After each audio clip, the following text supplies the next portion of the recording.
ভালোবাসার সীমানা পেরিয়ে। লেখনীতে প্রিয়স্মিতা তেহজীব। পর্ব সংখ্যা ১। শিকদার বাড়িতে বিয়ে ধুম পড়েছে। শিকদার পরিবারের দ্বিতীয় কন্যা প্রিমিতা শিকদারের গায়ে হলুদ। মেয়েটি বৈচিত্র্যময় সৌন্দর্যের অধিকারী। তার গায়ের রং খুব একটা ফর্সা না, আবার একেবারে শ্যামলাও বলা চলে না। এই মেয়েটা ছাড়া পুরো বংশের সবাই গৌরব বর্ণের।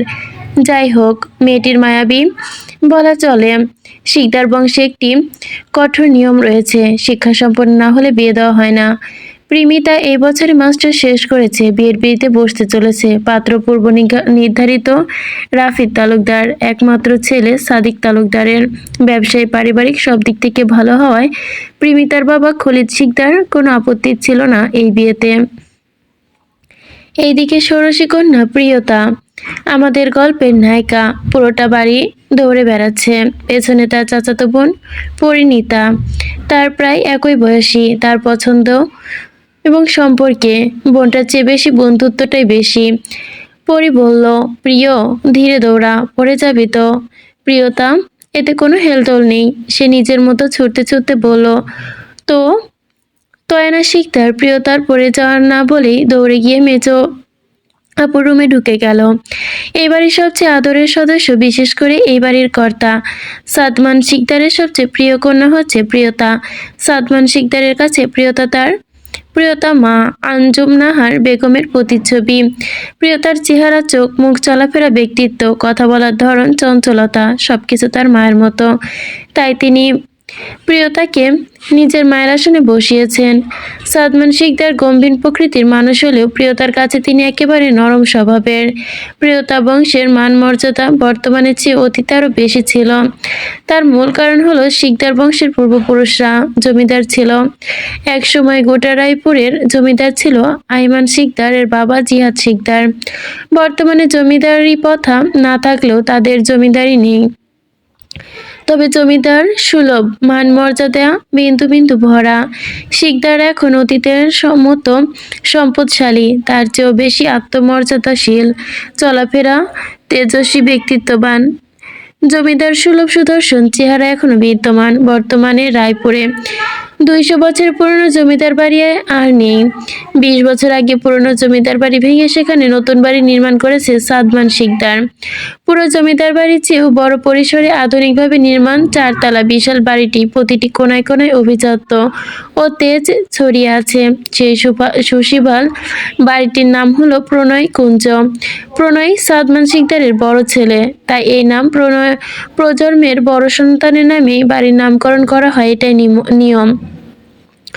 প্রণয়কুঞ্জে সুবিশাল বাড়ির পেছনে অবস্থিত 200 বছর পুরনো বিশাল পুকুর, যার গভীরতা 40 ফুট। আর 4 প্রজন্ম আগে নির্মিত এই পুকুরটির নাম রাখা হয়েছে রক্তপদ্ম পুকুর। এক অদ্ভুত নামকরণের কারণ হলো এই পুকুরে 12 মাস রক্তের মতো গাঢ় লাল পদ্ম সমাহার হয়ে থাকে। পুকুরটির পাশ ঘেঁষে সুবিশাল বাড়ি, চতুর্দিক ঘিরে রয়েছে সুউচ্চ সুপারি গাছ, যা 15 বছর আগে লাগানো হয়েছিল। বাড়ির গেট থেকে শুরু করে মূল দরজা পর্যন্ত চওড়া ঢালাই বসানো টাইলস রাস্তার দুধারে সারিবদ্ধ বিভিন্ন নামনা ফুলের সমারোহ, যা লনের সন্দেহ আর বাড়িকে তুলে ধরেছে সৌন্দর্যের রূপে। জমিদার বাড়ির 4 কর্তার মধ্যে প্রধান কর্তা হলো সাদমান শিকদার, আর বাকি 3 জন হলো ছোট ভাই খলিল শিকদার এবং সাজিদ শিকদার, সোহেব শিকদার। তাদের 4 জনের আবার স্ত্রীর নাম অনুসারী বেগম সাদমান শিকদারের স্ত্রী, তনুশ্রী বেগম খলিল শিকদারের স্ত্রী, অনন্যা বেগম সাজিদ শিকদারের স্ত্রী, অর্থী বেগম সোহেব শিকদারের স্ত্রী। তারা 4 জন মূলত 4 বোন, যারা 4 ভাইকে বিয়ে করে একই বাড়িতে বধূ হয়ে এসেছে। সাদমান শিকদারের 5 সন্তান। আবরার শিকদার প্রণয়, বয়স 29, রাজন্য শিকদার রাজ, বয়স 26, আহনাব শিকদার প্রেম, বয়স 24, অনুজা শিকদার প্রেরণা, বয়স 21, অনুজা শিকদার পরিণীতা, বয়স 17। খালিদ শিকদারের 4 সন্তান। প্রহেলিকা শিকদার 27 বছর, প্রমিতা শিকদার পৃথা 25 বছর, সমুদ্র শিকদার 23, আর অরণ্য শিকদার হচ্ছে 21। সাজিদ শিকদারের 2 সন্তান, প্রণীত শিকদার 27, তনয়া শিকদার 16, শোয়েব শিকদারের 3 সন্তান, তিথা শিকদার, তরিণী শিকদার এবং তন্ময় শিকদার। এই তো বিশাল শিকদার বংশের অবস্থা। এই বিশাল বংশের মাঝেও মাত্র 3 বিবাহিত, বাকিরা সবাই অবিবাহিত। সাদমান শিকদারের বড় ছেলে প্রণয়ের সঙ্গে বিয়ে হয়েছে খলিল শিকদারের বড় মেয়ের পহেলিকার। খলিল শিকদারের দ্বিতীয় কন্যা পিথার বিয়ে এখনো চলমান। খলিল শিকদার মানুষ গিজগিজ করছে, বাড়িতে তা দেখছিল। 4 তলা বাড়ি, কোথাও একটুখানি খালি জায়গা নেই, সব জায়গায় মেহমান। শিকদার বাড়ির সদস্যদের থাকার একটা নিয়ম রয়েছে। গ্রাউন্ড ফ্লোরে থাকেন সিনিয়ররা, যেমন কর্তাগিনীরা। ফার্স্ট ফ্লোরে বাড়ির কাজের লোক ও অতিথি থাকার ব্যবস্থা। সেকেন্ড ফ্লোরে মেয়েরা এবং থার্ড ফ্লোরে থাকে ছেলেরা। কিন্তু বর্তমানে সেসবের বালাই নেই, যার যেখানে জায়গা হচ্ছে সে সেখানেই ঢুকে পড়ছে। শিকদার বাড়ি আজ সরগম। এত মানুষের ভিড়ে যেন এক মুহূর্তের জন্য দম ফেলার ফুসরত নেই। বাড়ির ছোট বড় সবাই কাজে লেগে পড়েছে, বিশেষত বাড়ির ছেলেদের অবস্থা নাজেহাল। চৈত্রের দাবাত হয়ে হাঁসফাঁস করছে সবাই। প্রণয় শিকদার বিরক্ত হয়ে নিজের ঘরে চলে গেল। তার সাদা পাঞ্জাবিটা ইতিমধ্যে ভিজে উঠেছে, গরমে যে সে একেবারে তক্ত বিরক্ত। মাথার চুলগুলো ঘামে কপালে এসেছে লেপ্টে। 6 ফুট 1 ইঞ্চি উচ্চতার সুদর্শন এই যুবক শিকদার বংশের গর্ব এবং সবচেয়ে সুদর্শন পুরুষ ও প্রখর ব্যক্তিত্বের অধিকারী। তেজ এবং তার গভীর বাদামি বর্ণে, যা মারাত্মক আকর্ষণীয়, এবং যে কোনো নারী এই পুরুষের জন্য পাগল হতে বাধ্য। প্রণয় চলে যেতেই কেউ একজন আড়াল থেকে বেরিয়ে এলো, তার চোখে ছলছল করছে। অন্যদিকে শিকদার বাড়ির বিশেষ অতিথি মির্জা পরিবার এসেছে হাজির। তাদের সঙ্গে এসেছে পরিবারের 4 কর্তা ও তাদের স্ত্রীরা।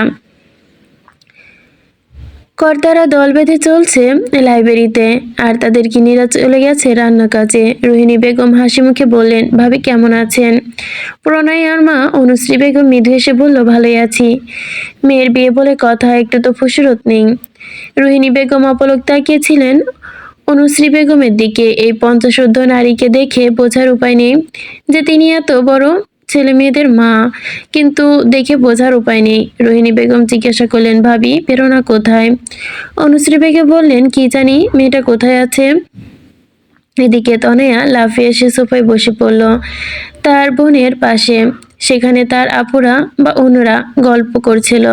সে এসে এক ঝটকায় প্রিয়তার হাত থেকে চকলেটের প্যাকেট ছিনিয়ে পুরোটা মুখে দিল। প্রিয়তা রেগে বলল, তন্ময়, এই তন্ময়ের বাচ্চা, আজ তো কি আমি খাচ্ছি। এই বলে এক দৌড়ে তন্ময়ের দিকে তেড়ে গেল। তন্ময় এমন ভাব করলো যেন তার চেয়েও নিরীহ কেউ নেই। প্রিয়তা চেঁচিয়ে বলল, আমার চকলেট দে। তন্ময় শয়তানি হেসে বলল, মুখে দিয়ে ফেলেছি, আর নিবি বল। প্রিয়তা রেগে তেলে বেগুনে জ্বলে উঠল। মনে মনে ভাবলো, হাত থেকে মুখে কেন। ভাবার পর আর এক মুহূর্ত দেরি না করে তন্ময়ের চুল টেনে ধরল। তন্ময় বা কিসে কম যায়, সেও প্রিয়তার মুখে চুল টেনে ধরে। 2 ভাই বোনের চুলাচুলি শুরু হয়ে গেল। এত জোরে টানাটানি, দুজনের চোখে পানি এসে গেল, কিন্তু কেউ কাউকে ছাড়তে নারাজ। বসার ঘরে সবাই হাঁ করে সার্কাস দেখছিল। সবাই অধিক আগ্রহ দেখতে লাগলো পরবর্তী সিনে কি হয়। প্রিয় মজা নিয়ে তিরাকে বলল, খেলা জমে উঠেছে পুচকি, যা পপকর্ন নিয়ে আয়, খেতে খেতে সার্কাস দেখি। ঠিক তখনই বজ্রকণ্ঠে ধমক এলো, থামো। সবাই দেখলো প্রণয় দাঁড়িয়ে, চোখ মুখ শক্ত। তন্ময় মুহূর্তে ভদ্র হয়ে গেল, আর প্রিয়তা মাথা নিচু করে চুপ করে রইল। প্রণয় কঠিন কণ্ঠেই বলল, কি হচ্ছে এখানে? তন্ময় আমতা আমতা করলো, ভাইয়া আমি কিছু করিনি, আপু আমার চুল ধরে টান দিয়েছে। প্রিয়তা কিছু বলতে না বলতেই শুধু মাথা নিচু করলো। প্রণয় গম্ভীর গলায় বলল, ঘরে যা। সবাই চুপ। বৃষ্টি ফিসফিস করলো, পহেলি কাপুর কপাল ভালো, এমন একটা অ্যাটম বোম পেয়েছে। অন্য মেয়েরা বলল, যা বলেছে, এমন হ্যান্ডসাম ছেলে আগে কখনো দেখিনি। প্রিয়তা আর কিছু না বলে চলে গেল নিজের ঘরে। পহেলিকা মা চাচিদের সঙ্গে কাজ করছিল, তার স্বামীর কথা মনে পড়লো, তাই সে ঘরে গেল।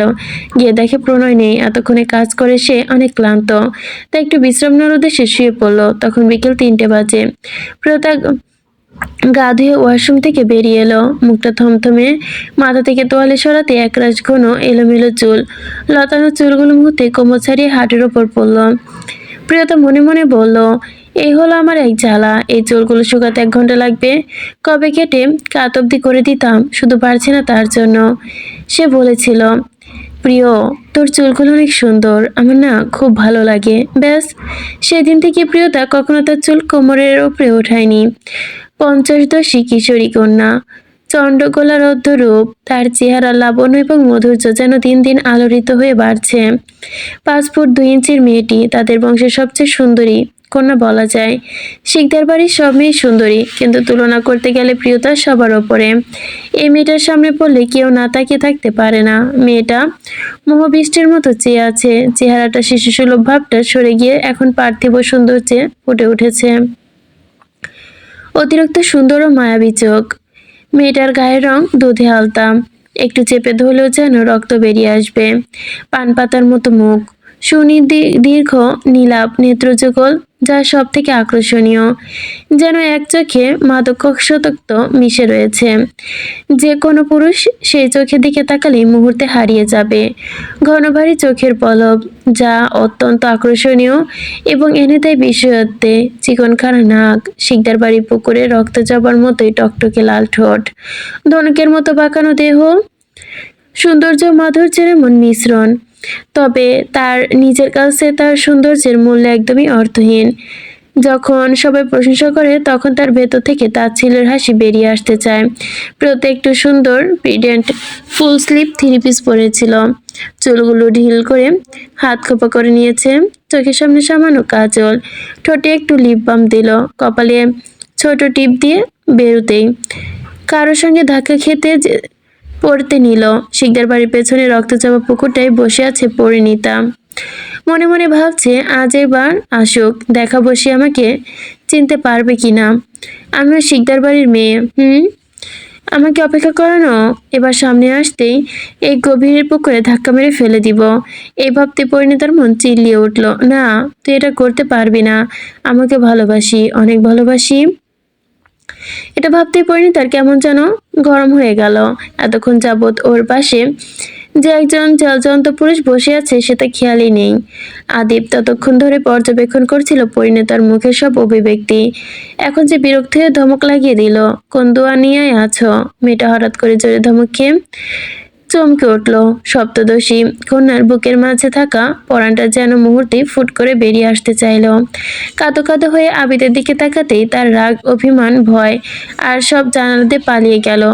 তার জায়গায় এসে ভর করেছে এক অপার্থিব লজ্জা। লজ্জায় মাথা নিচু করে নিল। সে তো ওর চোখে বেশিক্ষণ তাকিয়ে থাকতে পারে না। আদিব মেয়েটার গালগুলো লজ্জায় লাল হয়ে যেতে দেখলো। হুট করে সেও নরম হয়ে গেল। কি ভাবছিলে?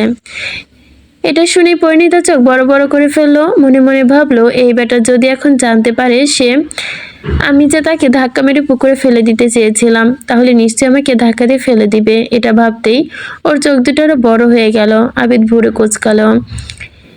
ওই, সুন্দর চোখ দুটো বড় করে দেখো। ভুরু কুঁচকে বলল, কি ব্যাপার অ্যাঞ্জেল?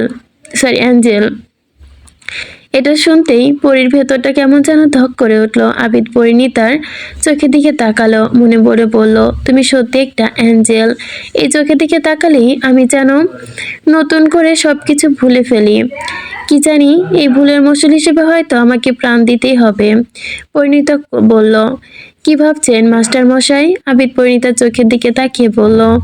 এরপর গভীর ভাবনায় বলল, অ্যাঞ্জেল, তুমি আমার নিঃশ্বাস বন্ধ করার আগ পর্যন্ত আমার হাত ছাড়বে না, কথা দাও। পরিণীতার চোখ ছলছল করে উঠল, জলে ভরে গেল চোখ। মনে হলো বুকের ভেতরে কেউ সুঝালো কিছু দিয়ে আঘাত করলো। পরিণীতা আর কিছু না বলে ঝাঁপিয়ে পড়ল আদিবের বুকে। সঙ্গে সঙ্গে আদিব চোখ বন্ধ করে নিল। এটাই যে তার সঙ্গের প্রশ্নের উত্তর। দুজনের নিঃশ্বাসের গতি অগত প্রশ্নের উত্তরে বাড়তে লাগলো। আদি বলল, হয়ে গেছে, ছাড়ো, দেখে ফেলবে কেউ, আমার গর্দান নিবে তোমার বাপ ভাই। বলে পরীর মাথায় একটা চুমু দিল। পরিণীতা বুকের সাথে লেপ্টে থেকেই বলল, কেউ দেখবে না। আদিব স্মিত হাসলো। পরীর বুক থেকে মাথা তুলে আর কোনো দিকে না তাকিয়ে ছুটে চলে গেল। ওকে চলে যেতে দেখে আদিব এক দীর্ঘ শ্বাস ফেল। আদিব বাবা মায়ের একমাত্র ছেলে, রায়পুরের এক সাধারণ ঘরের ছেলে। বাবা পুলিশ, সাধারণ কনস্টেবল, মা গৃহিণী। অনেক কষ্ট করে সে লেখাপড়া শেষ করেছে। তার একটাই স্বপ্ন, বাবা মাকে ভালো রাখা। পরিবারের অভাব দূর করা। সে চায়নি পরীর মতো রাজকন্যাকে ভালোবাসতে। পরিণীতা পড়াশোনায় সবসময় উদাসীন। প্রণয় বোনের অবস্থা দেখে পরিণীতাই এসএসসির পরীক্ষার সময় একজন প্রাইভেট টিউটর হিসেবে আদিবকে নিয়োগ করেছিল। প্রথমে আদিব সাধারণভাবেই পড়াতো, কিন্তু সেদিন এলোমেলো চুলে শ্যামবর্ণাকে সেই ছেলেটা দেখে হারিয়ে গিয়েছিল ওই পরিণীতার মাঝে। আদিব সব বুঝতো, কিন্তু এসব পাত্তা দিত না। কোথায় আছে গরিবের ভালোবাসার অধিকার? নেই তো। আদিবও সেটা মনে প্রাণে বিশ্বাস করত, কিন্তু কোথা থেকে যেন কি হয়ে গেল ভেবে আদিব দ্বিতীয়বারের মতো দীর্ঘশ্বাস ফেল। প্রিয়তার একটুখানি থমকে যাওয়া। তখন প্রিয়তা হোঁচট খেয়ে পড়ে যেতে নিল। হঠাৎ তার হাতটা টেনে ধরল প্রণয়। তার দৃষ্টি স্থির ও শীতল। প্রিয়তা বিষগ্ন মনে বিরক্ত হলো। আমার জীবনে কম ব্যথা ছিল যে আবার নতুন করে ব্যথা পেতে হবে, ভাবতে মুখ তোতো হয়ে গেল। কিন্তু কয়েক সেকেন্ডের অনুভবে যেন পড়েনি, বরং ভেসে আছে। ভাবনা শেষ হওয়ার আগে ছোট্ট একটা ধাক্কা লাগলো, সঙ্গে সঙ্গে চোখ খুলল। তার নয়নে এসে ঠেকেছে এক গাঢ় জোড়া বাদামি রঙের নয়নে। প্রিয়তার বুকের খাঁচাটা মোচড় দিয়ে উঠল। সামনে বলিষ্ঠ দেহী পুরুষটির বাহুবন্ধনে নিজেকে আবিষ্কার করতে হতবিম্বত হলো। সেই বাদামি চোখ জোড়া এক দৃষ্টে তাকিয়ে আছে নিষ্পরক থমথমে। এই চোখের গভীরতা মাপা প্রিয়তার পক্ষে অসম্ভব। এই চোখে মুখে দেখে কোনো কিছু ভাবতে বোঝা যায় না। প্রণয় একটু চোখ সরালো না। প্রিয়তা ওর চোখের দিকে তাকিয়ে থাকতেও পারল না। তার দৃষ্টি নামিয়ে নিতেই প্রণয় সোজা দাঁড় করিয়ে দিল। গম্ভীর স্বরে বলল, কি ব্যাপার, এমন লাফালাফি করছো কেন? প্রিয়তা কয়েক সেকেন্ডে আবারও সেই গভীর চোখের দিকে তাকিয়ে রইল। পরপর ধরে আসা গলায় বলল, কিছু না, এমনি, বলে দ্রুত সরে গেল এখান থেকে। প্রণয় তার চলে যাওয়া পথের দিকে তাকিয়ে ম্লান হাসল।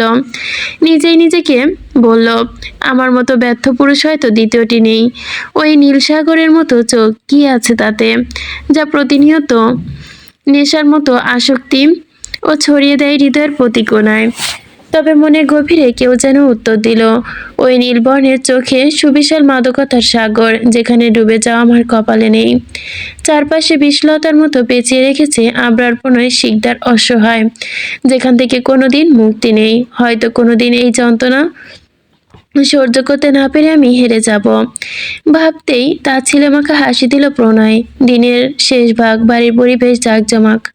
চারতলা বিশিষ্ট প্রণয় কুঞ্জ নতুন করে সাজিয়ে তোলা হয়েছে গায়ে হলুদের জন্য। শিকদার বাড়ি ঝলমলে করে সাজানো। সেখানে সন্ধ্যায় জমকালো গায়ে হলুদের অনুষ্ঠান, পাশাপাশি আরো অনেক আয়োজন চলছে। আজকে গায়ে হলুদের থিম সাদা ও লাল। ছেলেরা সাদা পাঞ্জাবি আর মেয়েরা লাল শাড়ি পরবে। পুরো আয়োজনের দায়িত্ব পড়েছে প্রীতম এবং প্রেমের কাঁধে। দুই ভাই হরদম ব্যস্ত, তবুও নিজেদের মধ্যে ঠাট্টা তামাশা করে চলেছে। এই সময় যেন কোনো বাধা নেই। প্রীতম কপাল কুঁচকে বলল, কি হবে? প্রেম কৌশলে বলল, ওই যে আব্বু চাচু আর বড় দাদা চোখ ফাঁকি দিয়ে যেটা হবে। প্রীতম বুঝে গেল, চোখ টিপে দিল। সব হবে ব্রাদার। প্রেমও চোখ টিপল। ভাইয়া, আমি কিন্তু সব জানি। প্রীতম ভুরু তুলল, কি জানিস তুই? প্রেম রহস্যময় হাসি দিল। প্রীতম যা বোঝার বুঝে গেছে। সে মুচকি এসে বলল, আমিও সব জানি। প্রেমের মুখটা ফাটা বেলুনের মতো চুপসে গেল ওইভাবে দুই ভাইয়ের কথোপকথন শুনে।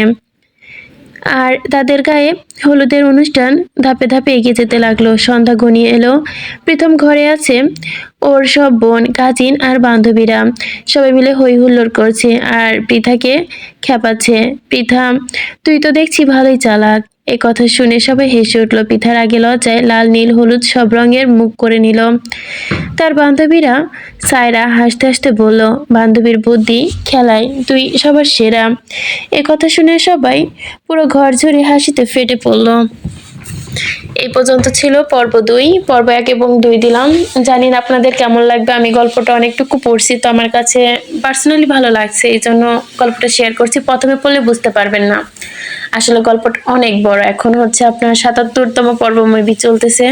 তো আমার কাছে ভালো লাগতেছে দেখে আমি হচ্ছে ইউটিউবে শেয়ার করলাম। এখন যদি আপনাদের তেমন ডিস পাই তো হয়তো বা কন্টিনিউ করবো, আর যদি দেখি যে আপনারা পাত্তা দিচ্ছেন না, তাহলে আমি আর নেক্সট পর্ব দিব না হয়তো বা।